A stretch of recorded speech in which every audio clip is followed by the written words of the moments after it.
Presta Premium Women's Wear. Let your body love it. Satyabama Institute of Science and Technology, Chennai and Sri Perumbudur. Summer வந்தாச்சு, எங்க கிட்ட விட்டுருங்க, நாங்க பாத்துக்கிறோம். GT Holidays, South India's #1 travel brand. Chief minister சாதாரண பதவி அவர் பொறுத்த வரைக்கும் 30 ஸ்டேட்டில் ஒரு ஸ்டேட்டு. அப்போ அடுத்தது என்ன? அது டெல்லி லெவல். அதுக்கடுத்து என்ன? வேர்ல்டுக்கான தலைவர். வேர்ல்ட் லீடர்னா என்ன மாதிரி? என்ன இப்போ உதாரணத்துக்கு ட்ரம்ப்புக்கும் ரஷ்யன் பிரசிடென்ட்டுக்கும் ஏதாச்சும் ப்ராப்ளம்னா கூட இவர் பேசலாமே. நாளைக்கு அப்போ அமெரிக்கா ரஷ்யாவுக்கு பிரச்சனை கூட விஜய் சார் ஏன் பேசக்கூடாதுன்னு கேட்குறேன். ஒரே ஒரு பைசா சார் லஞ்சம் வாங்க மாட்டார், ஆச்சுங்களா? தப்பு பண்ண மாட்டார். அப்படி தப்பு பண்ணாத ஒரு தலைவன் இந்தியாவில் உருவாகிறது, அவர் உலக தலைவராக மாறுவாரா மாற மாட்டார்? நீங்கள் சொல்லுங்கள். பவன் கல்யாண் இருக்கார்ல சார், அவரும் பார்த்தீங்கன்னா ஒரு நடிகர், அதுக்கப்புறம் டெப்டி சிஎம் ஆனார். அவர் ஜாதகத்தில் இல்லாத ஒரு விஷயம் இவர் ஜாதகத்தில் இருந்துச்சு. என்னது? முருக அவதாரத்தை கொண்டு போய் நீங்கள் பவன் கல்யாணத்தை கொண்டு போய் கனெக்ட் பண்ண, அவர் தான் இன்று வாழ்ந்து கொண்டு இருக்கக்கூடிய பழனி முருகன். இன்ஃபேக்ட் ஜெயிக்க கூட இல்லை, அப்போதான் ஸ்டார்ட் ஆகுது ஓட் கவுண்டிங். 9 மணிக்கெலாம் நீங்கள் பொக்கேவோட ஒரு வீட்டுக்கு போயிட்டீங்க. உங்களை ரிசீவ் பண்ணுறதுக்கும் வெளியில் வந்து ஆட்கள் ரிசீவ் பண்ணிட்டு போகிறாங்க. 7:15 அங்கே போயிட்டேன். 7:15 to 7:30 நான் சார் வீட்டுக்கு போயிட்டேன். கவுண்டிங் 8 மணிக்கு ஆரம்பிக்கிறாங்க. அதற்கு முன்னாடி நான் சாருக்கு சால்வை போட்டு பொக்கேலாம் கொடுத்துட்டேன். அவரும் பெருசாக அதை விரும்பலை. அவர் பொறுத்த வரைக்கும் இதெல்லாம் எதுக்குங்க, இதெல்லாம் வேண்டியதை முதல்ல ஜெயிப்பா அப்புறம் பார்த்துக்கலாம் அப்படிம்பார். நான் சொல்லுவேன், அது அஸ்ட்ராலஜிக்கலாக மட்டும் சொல்லலை, நான் ப்ராக்டிக்கலாக சொல்கிறேன். அஸ்ட்ராலஜிங்கிறதுங்க அவருக்கு எனக்கு ஒரு 5% கூட கிடையாது. நீங்கள் அவ்வளோ கான்ஃபிடென்ட்டாக இருந்தீங்களா சார் விஜய் சார் ஜெயிச்சிருவாருன்னு? எங்க ஜெயிக்கலின்னா என் முகத்தை எங்கே கொண்டு போய் வச்சுக்கிட்டோம். வாங்க எல்லாருமா சேர்ந்து ஒரு ஃப்ரெஷ் கவர்னன்ஸ், ஒரு நியூ கவர்னன்ஸ் ஒன்று கொடுப்போம். பிளாக் கோட் ஒயிட் ஷர்ட், இதில் இதுக்கு என்ன சார் இருக்குது பின்னாடி? என்னை பொறுத்த வரைக்கும் அது மக்கள் உழைப்பாளிகள். ஆனால் கோட்டு வந்துட்டு கொஞ்சம் முதலாளித்துவத்துக்கானது அது மாதிரி இல்லையா? கிடையாது. இப்போ பதவியேற்பு வந்துட்டு முன்னாடி வந்துட்டு 3 மணிக்குன்னு இருந்துச்சு, அதை கடைசி நேரத்தில் 10 மணிக்குன்னு மாற்றினாங்க. நீங்கள் சொல்லி தான் அது வந்துட்டு நல்ல நேரம் பார்த்து மாற்றினாங்க அப்படிங்கிறாங்க. அது உண்மையாக? அது ஒரு கட்டசிக்காக, ஒரு கன்வீனியன்ட்டுக்காக போட்டுக்கிட்டு அது அஸ்ட்ராலஜிலாம் நம்ம பார்க்கல. ஆனால் எல்லாருமே கையில் சிகப்பு கலர் கயிறு போட்டிருந்தாங்களே, அது என்ன சார் ரீசன்? இதெல்லாம் ஒரு சைமல்டேனியஸாக நடக்காது. காக்க வைக்கிற படம்ல போங்க. விஜய் சார் வந்துட்டாரு, அஜித் சாரும் அரசியலுக்கு வருவாரா? இப்போ விஜய் சார் வந்துட்டு சினிமாலேருந்து வந்து இப்போ அரசியலில் வந்துட்டு இப்போ ஒரு பெரிய இடத்த பிடிச்சிட்டாரு, சிஎம் ஆகிட்டார். இப்போ அவரை பார்த்து அடுத்து யாரெல்லாம் வந்துட்டு சினிமாலேருந்து வருவாங்க? நெவர், யாருமே வந்து ஜெயிக்க முடியாது. எப்படி இவ்வளோ கான்ஃபிடென்ட்டாக சொல்கிறீங்க? இவர் ஜாதகம் இன்னைக்கு இருக்கிற சினிமா துறையில் யார் ஜாதகம் கம்பேர் பண்ணாலும் பெட்டர் தென் 4 to 10 times. திமுக வந்துட்டு இந்த ஆஸ்ட்ராலஜர் நம்பிக்கையே இல்லையே சார், அப்போ அவங்க எதிரியா இருக்க மாட்டாங்களா? ஏங்க 2 ஒட்டகத்துக்கு கல்யாணம் வச்சாங்க. திமுக அதிமுகலாம் கட்சி கழிச்சிட்டு போக வேண்டியது. இன்னும் 50 வருஷத்துக்கு சீஃப் மினிஸ்டர் இருப்பார். பொறுக்க வேறு ஏதோ ஸ்டேட்டுக்கு போவார். சீஃப் மினிஸ்டர் சாதாரண பதவி அவர் பொறுத்த வரைக்கும் 30 ஸ்டேட்டில் ஒரு ஸ்டேட்டு. அப்போ அடுத்தது என்ன? அது டெல்லி லெவல். அதுக்கடுத்து என்ன?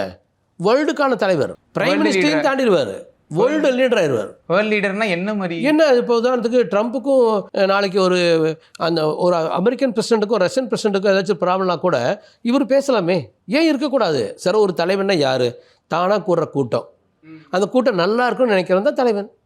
இவருக்கு தானாக கூட்டம் கொடுது, அந்த கூட்டம் நல்லா இருக்குன்னு நினைக்கிறாரு. நாளைக்கு அப்போ அமெரிக்கா ரஷ்யாவுக்கு பிரச்சனை கூட விஜய் சார் ஏன் பேசக்கூடாதுன்னு கேட்குறேன். சார் இவர் இன்னைக்கு தமிழ்நாட்டில் இருக்கார். ஜாதி மதம் மொழி இல்லாமல் நம்ம அவர் ரசிக்கிறோம். இப்போ உண்மையாலுமே கர்நாடகா ஆந்திரா சுற்றி நம்ம 4 ஸ்டேட் இருக்குது. இந்த 4 ஸ்டேட்லேயும் எனக்கு தோணுது அங்கே இருக்கிற இளைஞர்களுக்குள்ளாரையும் இதே எழுச்சி இருக்கும். அப்போ இவர் சவுத் இந்தியாவுக்கான தலைவர்னு சொல்லலாம். இப்போ இந்தியாவுக்கான தலைவராக மாறி ஒரு பைசா லஞ்சம் வாங்காமல் இவர் வாழ போகிறார். ஒரே ஒரு பைசா சார் லஞ்சம் வாங்க மாட்டார், ஆச்சுங்களா? தப்பு பண்ண மாட்டார். அப்படி தப்பு பண்ணாத ஒரு தலைவன் இந்தியாவில் உருவாகிறது, அவர் உலக தலைவராக மாறுவாரா மாற மாட்டார்? நீங்கள் சொல்லுங்கள். கண்டிப்பாக சார். இவர் அன்னபோஸ்ட் இனிமேலாம் இவங்களை மொத்த சக்தியும் பயன்படுத்தி கூட்டணி போகிறதுக்கெலாம் பார்த்துக்கிட்டாங்க. அழகாக கூட்டணி வந்துச்சு, அது நடக்காமல் அழகாக பார்த்துக்கிட்டாங்க. யார் பண்ணாங்கன்னு எனக்கு தெரியும். இந்த 5 விரலுக்கு இல்லையா, இந்த ஒவ்வொரு விரலும் ஒரு மாதிரி பண்ணும், ஒவ்வொரு சக்தி இருக்கும். இதுலனா இந்த 4 இல்லை, இதில் இந்த 4 இல்லை. இது மாதிரி 5 விரல் மாதிரி எனக்கு ஒரு 5 பேர்த்து தெரியும். அந்த 5 பேரும் பண்ணுற சதி தான் எல்லாமே. இந்த 5 பேர்த்து சதியை தாண்டி சார் ஜெயிச்சிட்டார். இந்த 5 பேரும் என்ன வேணாலும் செய்கிற ஒரு 5 பேர். அது யாருன்னு எனக்கு தெரியும், நான் சொல்ல விரும்பலை. அந்த 5 பேர்த்துடைய சதியினால தான் இந்த கூட்டணி எதுவுமே நாங்கள் வராமல் 3வது தனியாக நின்னோம். கூட்டணி வந்துன்னா 234 ஜெயிச்சிருப்போம். ஒன்று. அடுத்து இன்னொன்று, நியாயமான அரசாங்கம் நியாயமான எலெக்ஷன் நடத்தலை. இப்போ ஓட்டுக்கு பணம் கொடுத்தா அது என்ன எலெக்ஷன்? அது விடக்கூடாதுல்ல. எலெக்ஷன் கமிஷன் எப்படி வேடிக்கை பார்க்குது? யாரோ முட்டை வியாபாரி பணத்தை எடுத்துகிட்டு போனால் பிடிங்கி வச்சுக்கிறேன். ஓட்டுக்கு ஒவ்வொரு இடத்துக்கு 10,000 5,000 3,000 செலவு பண்ணுறாங்க. அது ஒன்றும் பண்ணுறது இல்லையே. ஸோ இது எல்லாமே ராங் எலெக்ஷன் பேட்டர்ன்லேயே ஒரு ஜெயிஸ்டாரில். அடுத்த எலெக்ஷன் எப்படி நடக்கும்? ஓட்டுக்கு பணம் கொடுத்தோன்னு இனிமேல் கொடுக்க மாட்டான், ஏன்னா கொடுத்தாலும் ஜெயிக்க மாட்டான்னு எது கொடுக்குறான்? இனிமேல் ஒரு தூய அரசாங்கத்தை இவர் நடத்திடுவார். அதனால் இவர் வேர்ல்டு லீடர். எலெக்ஷன் முடிஞ்சதுக்கு அப்புறம் நிறைய தலைவர்கள் பார்த்தீங்கன்னா வெக்கேஷனுக்கு வெளிநாட்டுக்கு போனாங்க, சில பேர் வந்து ஹில் ஸ்டேஷன்ஸ்க்குலாம் போனாங்க. ஆனால் சிஎம் சார் மட்டும் வந்துட்டு நேராக வந்துட்டு திருச்செந்தூர் முருகர் கோயிலுக்கும் அப்புறம் வந்துட்டு ஸ்ரீரடி சாய்பாபா கோயிலுக்கும் போனார். எதனால் சார், நீங்கள் சொல்லியா இல்லை? இல்லை, நான் சொல்லின்னு சொல்ல முடியாது, நாங்கள் பேசிட்டு தான் இருந்தோம் ஆல்ரெடி. அதான் எலெக்ஷன் முடிஞ்ச பிறகு இருக்கிற ரெஸ்ட்டை நம்ம இந்த மாதிரி பயன்படுத்திக்கலாம், கோயில்களுக்கு பிறக்கலாங்க ஒரு டிஸ்கஷன் இருந்துச்சு. அதை அவர் அப்படியே இம்ப்ளிமெண்ட் பண்ணிட்டார். உதாரணத்துக்கு எலெக்ஷனுக்கு முன்னால் போயிருந்தாருன்னா இது ஓட் பேங்காக மாறி இருக்கும். இதே எலெக்ஷனுக்கு பின்னால் போகிறது சொல்லி தேங்கிங், எல்லா மத கடவுளுக்கும் ஒரு நன்றி சொல்கிறதுக்காக. அப்போ அவர் தெரிஞ்சேதான் அவாய்ட் பண்ணார். எலெக்ஷனுக்கு முன்னாடி நம்ம போக வேணாம், அது வந்து அரசியல் பண்ணுறதா இருமில்ல, இது அரசியலாக்க கூடாது. இப்போ பிஜேபி கார் பார்த்தாங்க, வேலெல்லாம் தூக்கிட்டு ஊரில் போனாங்க ஆக்சுவலாக. ஆனால் இதே இவங்க என்ன பண்ணியிருந்துக்கலாம், டெல்லியில் ஒரு வேலை வந்து ஒரு 100 மீட்டர் உயரத்துக்கு ஒரு வேல் நட்டுறாங்க வச்சுக்கோங்க. ஒவ்வொரு ஸ்டேட்லேயும் முருகனுக்கான கோயில்களை கட்டுறாங்க. குன்று இருக்கும் இடமெல்லாம் குமரன் இருக்கும் இடம். தமிழ்நாட்டில் இருக்கிற குன்றெல்லாம் குமரன் கோயில் இருக்குது. நீங்கள் இதுவே போய் குஜராத்லேயும் மகாராஷ்டிராலையும் பஞ்சாப்லேயும் பண்ணினீங்கன்னா இங்கே இருக்கவும் பயப்படுவான், அதை நம்புவான் பிஜேபியில். அப்போ அந்த மாதிரி அந்த ட்ரெண்டிங் இருக்கலைங்க. இந்த ட்ரெண்ட் பண்ணுறதுக்கு ஒரு விதம். சாருடைய விதம் என்னென்னா, நான் பண்ண மாட்டேன், நான் வந்து ஓட்டு வாங்குறதுக்காக நான் கோயிலுக்கு போவேன். ஆனால் நிறைய பேர் வந்துட்டு அவர் அந்த சர்ச்சில் முட்டி போட்டு பிரார்த்தனை பண்ணது எல்லாமே வந்துட்டு அரசியலுக்காக பண்ணார். அது இல்லையே, அன்றைக்கி அங்கே போகிறாரு, ஒரு 3 கோயிலுக்கு போயிடலான்னு தோணுது. அந்த 3 தானே போனார். அப்படியே போயிருந்தால் நேராக எங்கேயும் வேளாங்கண்ணிட்டு போயிருக்கலாம், நாகூர் தர்காவுக்கு போயிருக்கலாம். இல்லை சார், முட்டி போட்டு நடந்தது அது பரவாயில்லையே, அது அவருடைய வேண்டுதல். இது அடிக்கடி செஞ்சுருக்கார் எனக்கு கேள்விப்பட்ட வரைக்கும். ஆனால் இப்போ அதை அரசியலாக பண்ணியிருக்காங்க, அரசியல் பண்ணுறாங்க. இந்த மாதிரி ஏற்கனவே பண்ணியிருக்காரு. நம்ம சிஎம் சாருக்கு வந்துட்டு எந்த இந்து கடவுளோட அனுகிரகம் கொஞ்சம் அதிகமாக இருக்குன்னு? முருகன் தான். ஏன்னா சந்திரமங்கல யோக லக்னத்தில் முருகனே, அவரே முருகன் தான், அவருக்குள்ள தான் முருகன் இருக்கான். எதை வச்சு சார் அவர் முருகர் மாதிரி நடந்துக்கிறாருன்னு சொல்கிறீங்க? டிசிஷன் மேக்கர், யார்கிட்ட எது இருக்குதுன்னு பார்த்து அதை வந்து பயன்படுத்துறது. அடுத்து பயமே இல்லாத தன்மை, போராட்ட குணம். நீங்கள் ஜனநாயகம் இன்னைக்கு வரைக்கும் ரிலீஸ் ஆகலை, போராடுறாரு. எத்தனையோ ஒரு படமெல்லாம் எடுத்தாலும் 15 வருஷம் ரிலீஸ் ஆகாது ஒழுங்காக. சென்ட்ரல் கவர்மெண்ட்டு ஸ்டேட் கவர்மெண்ட்டை போட்டு படுத்தி எடுக்கும். அதெல்லாம் தாண்டி இன்றைக்கு வரைக்கும் போராடிட்டே வர்றார். இப்போ எலெக்ஷனுக்கு கூட எவ்வளோ போராட்டம், வெளியில் போகிறக்கே விட மாட்டேன்ட்டாங்க. உங்களுக்கு வந்து எத்தனை பேர் வரீங்க சொல்லுங்கள், இதுக்கு சொல்லுங்கள், அதுக்கு சொல்லுங்கள், நீங்கள் வந்து கூட்டம் கூட்டக்கூடாது, நீங்கள் கூட்டத்தை சரியாக கண்ட்ரோல் பண்ணல. கூட்டத்தை கண்ட்ரோல் பண்ணுறது போலீஸ் வேலைங்க. என் வீட்டில் ஒரு கல்யாணம் நடக்குது, போலீஸ் வந்தால் கேட்குறேன்னா போலீஸ் தாங்க அதெல்லாம் பார்த்துக்கணும். எனக்கு தெரியும், நான் அதில் ட்ரெயின் பண்ணிட்டுருக்கேன், ஐபிஎஸ் படிச்சிருக்கேன் நான். சார், நீங்கள் நிறைய விஷயத்தை வந்து முன்னாடியே ப்ரெடிக்ட் பண்ணி சொல்லிடுறீங்க. இப்போ இந்த ஜனநாயகன் படத்தை பற்றி இப்போ சொன்னீங்க. நிறைய பேர் என்ன சொல்கிறாங்கன்னா வந்துட்டு படம் ரிலீஸ் ஆகிறப்போ முதலமைச்சர் தளபதி விஜய் அப்படின்னு வரும்னு சொல்கிறாங்க. அப்படி வருமா சார்? அது தெரியல, அதுக்குலாம் நான் போகிறதில்ல. ஆனால் நான் சொல்லுவேன், இப்படி இல்லைன்னா சிஎம்ஐ பார்த்துக்கலாங்க. படத்தை இப்போ ரிலீஸ் பண்ண முடியல, பரவாயில்ல விடுங்க, சிஎம் ஆனவரை பார்த்துக்கலாம். சிஎம்ஐ தான் அந்த படத்தை பார்க்கணும், விதி இருந்தால் விட்டாவே இருப்பதுங்க அடிப்பேன். எம்ஜிஆருக்கு அப்புறம் இது விஜய் சாருக்கு தான் நடக்குதுன்னு நினைக்கிறேன் சார். ஆமாம், அவருக்கு உலக சுற்றுப்பாளையம் ரிலீஸ் பண்ணுறதுலாம் பண்ணாங்க. ஆனால் அதையும் தாண்டி ரிலீஸ் பண்ணார். எங்களால் ரிலீஸ் பண்ண முடியாமலே போயிடுச்சு. அதான் இருக்கிற மைனஸ். பவன் கல்யாண் இருக்கார்ல சார், அவரும் பார்த்தீங்கன்னா ஒரு நடிகர், அதுக்கப்புறம் டெப்டி சிஎம் ஆனார். ஆனால் நம்ம தலைவர் வந்துட்டு டைரெக்டாக வந்துட்டு சிஎம் ஆயிட்டார். அவர் ஜாதகத்தில் இல்லாத ஒரு விஷயம் இவர் ஜாதகத்தில் இருந்துச்சு. என்னது சார்? அதாவது இவர் ஜாதகம் என்டிஆர் ஜாதகம் மாதிரி, அதோட பெஸ்ட்டு. அதை விட எம்ஜிஆரோட பெஸ்ட்டு, திரு பவன் கல்யாண் அவர்களோட பெஸ்ட். ஆமாம், பவன் கல்யாண் முதல்ல இவரோட சேர்த்தாதீங்க. நான் தான் என்டிஆர் போயிட்டேன். நீங்கள் பவன் கல்யாண் ஜாதகத்தை பற்றி இப்போ என்கிட்ட கேட்டீங்க. அவர் ஜாதத்துக்கு ஒரு ஜாதகம் வித்தியாசம். அவர் வந்து இப்போ டெப்டி சீஃப் மினிஸ்டர் ஆவாரான்னு சொல்ல முடியாது. இதை என்டி ராமாராவ் 9 மாதத்தில் கட்சி ஆரம்பிச்சு சீஃப் மினிஸ்டர் ஆகிட்டார். இப்போ இவர் 2-3 வருஷத்தில் கட்சி ஆரம்பித்து சீஃப் மினிஸ்டர் ஆகிட்டார். என்னுடைய அபிப்பிராயம், என்டிஆரை இந்த உலகம், ஆந்திரா உலகம், தெலுங்கு உலகம் ஒரு கிருஷ்ணரா, ஒரு ராமரா, ஒரு விஷ்ணு அவதாரமாக பார்க்குது. தேவுடும்பாங்க அவர் எல்லாருமே, கடவுளே, அவர் எங்களுக்கு கடவுள் மாதிரி தான் எல்லாம் பார்த்தாங்க. அதே தான் நான் சொல்கிறேன், இவர் அதை வெளிப்படுத்துறது இல்லை. நம்ம சாரு தன்னை ஒரு கடவுள் பிரதிநிதியாக விழுப்புரம். அவர் என்ன சொன்னார், நான் ஏழையான ஒரு அசிஸ்டன்ட் டைரக்டருக்கு மகனாக பிறந்தேன், எனக்கு துன்பம் தெரியும், நான் உங்களில் ஒரு ஆள்கிட்ட போயிடுறாரு. உண்மைதான், அதெல்லாம் உண்மைதான். ஆனால் நான் என்ன சொல்ல வரேன்னா, அவர் தான் இன்று வாழ்ந்து கொண்டு இருக்கக்கூடிய பழனி முருகன். அவர் முருக அவதாரம். முருக அவதாரத்தை கொண்டு போய் நீங்கள் பவன் கல்யாணத்தை கொண்டு போய் கனெக்ட் பண்ணால், நம்ம சிஎம் ஆட்சியில் தமிழ்நாட்டோட எதிர்காலம் எப்படி சார் இருக்கும்? ஒரே வருஷத்தில் ஏழைகள் அண்டர் கண்ட்ரோல், பாதுகாப்புக்குள்ளே வந்துடுவாங்க. வருமானம், மருத்துவம், எஜுகேஷன், இதெல்லாம் அண்டர் கண்ட்ரோல் வரும். வருமானம் உயரும், எஜுகேஷனையும் மருத்துவத்தையும் தலைவர் அண்டர்டேக் பண்ணிடுவார். ஸோ ஒருத்தருக்கு உடலுக்கு நோய் நொடி இல்லாமல் பார்த்துக்கிறாரு. அப்புறம் அவங்க வீட்டில் இருக்கிற குழந்தைகளுக்கு படிப்பு மற்றெல்லாம் பார்த்துக்கிறாரு. சட்ட பாதுகாப்பு கொடுத்துட்றாரு. எல்லாத்துக்கும் ஒரே சட்டம், ஏழைக்கும் பணக்காரனுக்கும் ஒரே சட்ட பாதுகாப்பே அவர் கொடுத்துருவார். அடுத்து வேலை வாய்ப்பு மற்றதில் தானே உருவாக்குவார். அப்புறம் அவர் ஜெயிச்ச உடனே, இன்ஃபேக்ட் ஜெயிக்க கூட இல்லை, அப்போ தான் ஸ்டார்ட் ஆகுது ஓட் கவுண்டிங். 9 மணிக்கெலாம் நீங்கள் பொக்கேயோட அவர் வீட்டுக்கு போயிட்டீங்க. உங்களை ரிசீவ் பண்ணுறதுக்கும் வெளியில் வந்து ஆட்கள் ரிசீவ் பண்ணிட்டு போகிறாங்க. அவ்வளோ இம்பார்ட்டண்ட்டா சார் நீங்கள் விஜய் சார்? இல்லை சார், நான் வந்து ஏழேகாலுக்குலாம் அங்கே போயிட்டேன். 7:15 to 7:30 நான் சார் வீட்டுக்கு போயிட்டேன். கவுண்டிங் 8 மணிக்கு ஆரம்பிக்கிறாங்க. அதற்கு முன்னாடியே நான் சாருக்கு சால்வை போட்டு பொக்கேலாம் கொடுத்துட்டேன். அவரும் பெருசாக அதை விரும்பலை. அவர் பொறுத்த வரைக்கும் இதெல்லாம் எதுக்குங்க, அதெல்லாம் வேண்டியதை முதல்ல ஜெயிப்பா அப்புறம் பார்த்துக்கலாம் அப்படிம்பார். நான் சொல்லுவேன் அது அஸ்ட்ராலஜிக்கலாக மட்டும் சொல்லலை, நான் ப்ராக்டிக்கலாக சொல்கிறேன். அஸ்ட்ராலஜிங்கிறதுங்க அவருக்கு எனக்கு ஒரு 5% கூட கிடையாது, நாட் 1%. 99% இது ஒரு ஹியூமன் நேச்சர் கனெக்ஷன். நீங்க அவ்வளவு கான்ஃபிடென்ட்டா இருந்தீங்களா சார் விஜய் சார் ஜெயிச்சிருவாருன்னு? எங்க ஜெயிக்கலின்னா என் முகத்தை எங்கே கொண்டு போய் வச்சுக்கிட்டோம். ஆமா, நீங்க வேற எங்க மீடியாலயே நீங்க சொன்னீங்க, எங்க சேனல்லயே சேலஞ்ச் பண்ணீங்க. அன்னைக்கு எல்லா மீடியாலையும் வந்துருச்சுல்ல 7:30-8 மணிக்கு முன்னாலேயே இந்த ஆள் பொக்கையை தூக்கிட்டு போயிட்டாருன்னு. அதுக்கு ஒரு தனி ஒரு தன்னம்பிக்கை வேணும்லங்க, தைரியம் வேணும்ல. எங்கள் கட்சியிலேயே ஒரு சில பேர் சொன்னாங்க நீங்கள் உள்ளே போகிறீங்க தப்புங்கன்னாங்க. தலைவர் கோவப்பட்டாருன்னா என்ன போகிறீங்கன்னாங்க. அவர் என்கிட்ட கோவப்பட மாட்டார், தப்பாகவும் நடக்காது. அவர் என்னை பொறுத்தவரை அன்பின் திருவுருவம். ஆக்சுவலி நான் போனேன். விஜய் சாரே இப்போ இந்த பிளாக் கோட் ஒயிட் ஷர்ட் இதில் இதுக்கு என்ன சார் இருக்குது இதுக்கு பின்னாடி?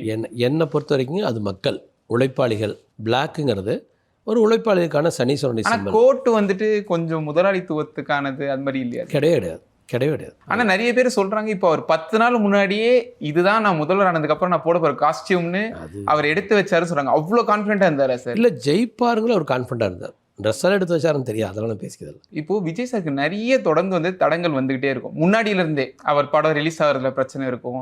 இப்போ அவர் மக்கள் ஆதரவு பெற்று இத்தனை கோடி பேரோட ஆதரவு பெற்றுமே அவர் சிஎம் ஆகிறதுக்கு சில தடங்கள். அவர் ஜாதகத்தில் அப்படி என்ன சார்? அந்த தடங்களை தாண்டி ஜெயிச்சிடறாரு. கடைசியில் ஹீரோ தான் ஜெயிச்சிடுறாரு கிளைமேக்ஸில். பட் ஆனால் அந்த கிளைமேக்ஸ்க்கு முன்னாடி எங்களுக்கும் பரபரப்பாகவே இருக்குது, அவர் ஜெயிப்பாரா என்ன அப்படின்ட்டு. அவர் ஜாதகத்தில் அப்படி என்ன சார்? அதுவும் 6 குரு 8. அதனால் எதிரி வருவான், எதிரி அழிஞ்சிருவான். எதிரி வருவான், இவர் ஒருத்தர் எதிரின்னு நினச்சானா அழிஞ்சிருவான். இப்போ விஜய் சார் எதிர்த்தாலே அவங்களுக்கு அழிவு தான். என்னை பொறுத்த வரைக்கும் அவர் ஜெயிச்சதுக்கு அந்த தனிமை ஒரு காரணம். நீங்கள் பேசாமல் 1 மணி நேரம் இருந்தால் ஜெயிச்சிடலாம். சைக்காலஜி அப்படி தான் சொல்லும். எதையுமே பேசாமல், யார்கிட்டுமே பேசாமல் 1 மணி நேரம் இருந்தால் சப்கான்ஷியஸ் மைண்ட் ரொம்ப பலமாயிரும். அவரோட தனிமை தான் அவரோட காரணம். ஆமாம், அவரோட சிறப்பே அதுதான். ஆமாம். இப்போ பதவியேற்பு முன்னாடி 3 மணிக்குன்னு இருந்துச்சு. அதை கடைசி நேரத்தில் 10 மணிக்குன்னு மாற்றினாங்க. அது நிறைய பேர் என்ன கிரிட்டிசைஸ் பண்ணாங்கன்னா நீங்கள் சொல்லி தான் அது நல்ல நேரம் பார்த்து மாற்றினாங்க அப்படிங்கிறாங்க. அது உண்மையாக அது ஒரு கட்டசிக்காக, ஒரு கன்வீனியன்ட்டுக்காக போட்டுக்கிட்டோம். அதுவும் பெருசாக டைமிங்காக இல்லை. கொஞ்சம் ஏர்லியராக பதவி எடுத்துக்கலாம். Morning hours it's convenient to the society. அப்படி தான் அது அஸ்ட்ராலஜிலாம் நம்ம பார்க்கல. அஸ்ட்ராலஜி நிறைய பேர் அந்த இடத்துலயே கையெழுத்து போட்டாங்க. அதுவுமே அந்த நல்ல நேரத்துக்குள்ள போடணும் அப்படிங்கிறதுனால பண்ணலாம். அதுக்காக இல்லை. ஆனால் எல்லாருமே கையில் சிகப்பு கலர் கயிறு போட்டிருந்தாங்களே, அது என்ன சார் ரீசன்? இதெல்லாம் ஒரு சைமல்டேனியஸாக நடக்காது. காக்கா எக்கார படம்லாம் போடுவார். எல்லாமே எதிர்ச்சியாகவே நடந்துச்சு. நிறைய பேர் இப்போ மே 18க்குள்ள அவர் பதவி ஏற்கலன்னா அவர் பதவியை ஏற்க முடியாது, அது நிறைய தடங்கள் வரும் அவருக்கு அதுக்கப்புறம் அப்படின்னு சொன்னாங்க. அதை பற்றி நீங்கள் எப்படி சார்? அவங்களுக்குலாம் ஐயோ பாவம். மே 18க்கு அப்புறம் வந்தாலும் ஒரு சிஎம் தான். இப்போ மே 18 தாண்டிச்சு. அடுத்த எலெக்ஷன் என்ன போதுமா? ஒரு அரசாங்கம் இன்னைக்கு ஸ்டாலின் ஐயா கையில் இருந்துச்சு. அவங்க அது ஒரு அரசாங்கம் நடத்துனாங்க. சென்ட்ரல் ஒரு அரசாங்கம் இருந்துச்சு. 2 அரசாங்கத்தை எதிர்த்து ஜெயிக்கிறதுக்கு போராட வேண்டியிருந்துச்சு. இப்போ அடுத்த எலெக்ஷனுக்கு போது அரசாங்கம் எங்ககிட்ட இருக்குது. சென்ட்ரல் கவர்மெண்ட் எலெக்ஷன் பிஜேபி இருக்கிறது நடக்கும். எனக்கு தெரிஞ்சு அதிகார துஷ்பிரயோகம் இல்லாமல் இருந்துச்சுன்னா நாங்கள் எளிதாக ஜெயிப்போம். விஜய் சார் வந்துட்டாரு, அஜித் சாரும் அரசியலுக்கு வருவாரா? அது தெரியல. அரசியலுக்கு வர்றது அவங்க இஷ்டம். இப்போ ஒரு பேச்சுக்கு அஜித் சார் ஜாதகத்துலேயும் நல்லா இருந்துச்சு, ஏன் கமல்ஹாசன் சார் ஜாதகத்துலையும் நல்லா இருந்துச்சு. அவர் அதை நல்லா கொண்டுட்டு போகல. உங்களுக்கு அடுப்பு கொடுக்கப்பட்டுச்சு, கேஸ் ஸ்டவ் இருக்குது, காய்கறிகள் இருக்குது. ஆனால் நான் அசிங்கமாக சமைச்சு அப்படின்னா நான் 1 கிலோ உப்பு போட்டு சாம்பார் வைக்கிறேன்னு சொன்னால் அதுதான் கமல் சார். சார் அப்போ கமல் சார் என்ன மாற்றிருந்தா அவர் ஜாதகப்படி அவர் அறிவுள்ள சமுதாயத்தை கூட வச்சுக்கிறது, நல்லவங்களை கூட வச்சுக்கிறது, அடுத்தவங்களுக்கு சுதந்திரம் கொடுக்கறது, மனிதனாக மதிப்பது, தன் கருத்தை திணிக்காமல் இருப்பது, அடுத்தவங்க கருத்தை ஏற்றுக்கொள்வது, இதெல்லாம் கமல் சார் கிடையாது. சார் இப்போ விஜய் சார் சினிமாலேருந்து இப்போ அரசியலில் இப்போ ஒரு பெரிய இடத்த பிடிச்சிட்டாரு, சிஎம் ஆகிட்டார். இப்போ அவரை பார்த்து அடுத்து யாரெல்லாம் சினிமாலேருந்து வருவாங்க? நெவர். யாருமே ஜெயிக்க முடியாது. எப்படி இவ்வளோ கான்ஃபிடென்ட்டாக சொல்கிறீங்க? இவர் ஜாதகம் இன்னைக்கு இருக்கிற சினிமா துறையில் யார் ஜாதகம் கம்பேர் பண்ணாலும் பெட்டர் தென் 4 to 10 times. இவருக்கு அப்போ எதிரியே இல்லை விஜய் சாருக்கு? இல்லவே இல்லை. அன்ன போஸ்ட் தான். இதுக்கப்புறம் அதிமுகலாம் கட்சியை கலைச்சிட்டு போக வேண்டியது. சார் இப்போ நீங்கள் சொன்ன மாதிரியே அதிமுகவுக்கு அழிவு காலம் ஸ்டார்ட்ன்றீங்க. அதுக்கேற்றமே கட்சியும் 2ஆக பிரிஞ்சிருக்கு. இப்போ அதிமுகவில் இப்போ இபிஎஸோட நிலைமை என்ன சார்? கஷ்டம் தான். அவன் என்ன செய்ய முடியும்? விஜய் சாருக்கு ஈக்குவலாக யாரோட ஜாதகமுமே இல்லையா? இனிமேல் நான் ஜோசியமே பார்க்க வேண்டியது இல்லைங்கிற. விஜய் சாருக்கு அப்போ எதிர்காலத்துலயும் காம்படிஷனே இல்லை. இப்போ நயனா நாகேந்திரன் எங்கிட்ட ஜாதகம் பார்த்தாருன்னா நீங்கள் டிவிக்குள்ள சேர்ந்துக்குன்னு சொல்ல வேண்டியதானே, வேற சொல்லிட்டோம். நயனா நாகேந்திரன் டிவிக்குள்ள சேர்ந்தா அரசியல் எதிர்காலம் என்ன செய்ய முடியும்? அவர் எதிர்த்து என்ன செய்ய முடியுங்க? யார் தான் தமிழ்நாட்டில் அவர் எதிர்த்து என்ன பண்ணுறது? திமுக இந்த ஆஸ்ட்ராலஜர் நம்பிக்கையே இல்லையே சார். அப்போ அவங்க எதிரியா இருக்க மாட்டாங்களா? ஏங்க 2 ஒட்டகத்துக்கு கல்யாணம் வச்சாங்க. ஜோசியத்தெல்லாம் விடுங்க சார். அதாவது இப்போ ஒரு டிகிரி இருக்குல்ல, ஒரு டிகிரிங்கிறது தலைவிதியில் 4 நிமிஷம். இன்றைக்கி காலையில் 6 மணிக்கு ஒரு குறிப்பிட்ட இடத்துல வந்து சூரியன் இருக்குன்னு வச்சுக்கோங்க. எவ்ரி 4 மினிட்ஸ் அது 4 நிமிஷத்துக்கு ஒரு மாதிரி ஒரு டிகிரி மாறுதுங்கிறோம். அப்புறம் எவ்ரி 4 மினிட்ஸ் 4 நிமிஷம்னா 30 டிகிரிக்கு ஒரு ராசி. இப்போ 4 × 30 நிமிஷம்னா 2 மணி நேரம் 120 நிமிஷம் 12 ராசி. 12 × 2 மணி நேரம் 24 மணி நேரம். தலைவிதி ஒரு நாளைக்கு ஒரு வட்டம் அடிக்கணும்னு நான் சொல்கிறேன். இது ஆயிரக்கணக்கான வருடங்கள் நான் சொல்கிறோம். 1000-2000 வருஷத்துக்கு முன்னாலே இளங்கோவடிகள்கிட்ட வேலை செஞ்ச ஒரு ஜோசிகானுக்கு இது தெரிஞ்சிருக்குது. வன்னி அரசுக்கு வந்து தெரியுமா, 4 நிமிஷத்துக்கு ஒரு டிகிரி பார்த்துச்சுன்னா 1440 நிமிஷம் 360 டிகிரி, அது ஒரு நாள். அப்போது இந்த ஒரு சிஸ்டம் வந்து ஒரு கிரேட் சிஸ்டம். இந்த சிஸ்டம் கரெக்டாக தெரியுது. எங்கள் சார் அண்ணன் போஸ்ட் சரிங்களா. என்ன சொல்கிறேன்னா, நிறைய நடக்க போகுது. நீங்களாம் கொடுத்து வச்சவங்க. இப்போ எனக்கு 62 இயர்ஸ் ஆச்சு. இந்த 1964 பிறந்து நான் பிறந்து அண்ணாதிரி வாழ்ந்த ஒரு காலம் மட்டும் தான் கிரேட்டான காலம். அப்புறம் எம்ஜிஆர் ரன் பண்ணாங்க கவர்மெண்ட்ஸ்லாம் ஒரு நல்ல கவர்மெண்ட். அதை தவிர எல்லா கவர்மெண்ட்டுமே ஜாதியால் ஒடுக்கப்பட்டோம், நம்ம பணத்தினால் ஒடுக்கப்பட்டோம், வருமானம் இல்லாமல் அடித்து துரத்தப்பட்டோம், சொத்துக்கள் பிடுங்கப்பட்டது, லஞ்சங்கிற பேரில் நம்மளை கொலைப்பழி பண்ணானுங்க. இதெல்லாம் இல்லாமல் நாங்களாம் அந்த கஷ்டத்தில் வளர்ந்தோம். நீங்களாம் அதில் பார்க்காம நீங்களாம் சிங்கப்பூர் பிரஜையாட்ட வாழ போகிறீங்க. அப்போ தமிழ்நாடு சிங்கப்பூர் மாதிரி மாறி அதோட பெட்டராயிரும். சிங்கப்பூரில் உள் வேலை செய்கிறக்கு ஆள் இல்லை. சிங்கப்பூர் நாட்டை கெடுக்கிறதுக்கு ஆள் இல்லை. இங்கே இருக்காங்களே நம்ம நாட்டை கெடுக்கிறதுக்கு. ஸோ இதெல்லாம் கஷ்டப்பட்டு நம்ம கொண்டுட்டு வர்றோம்.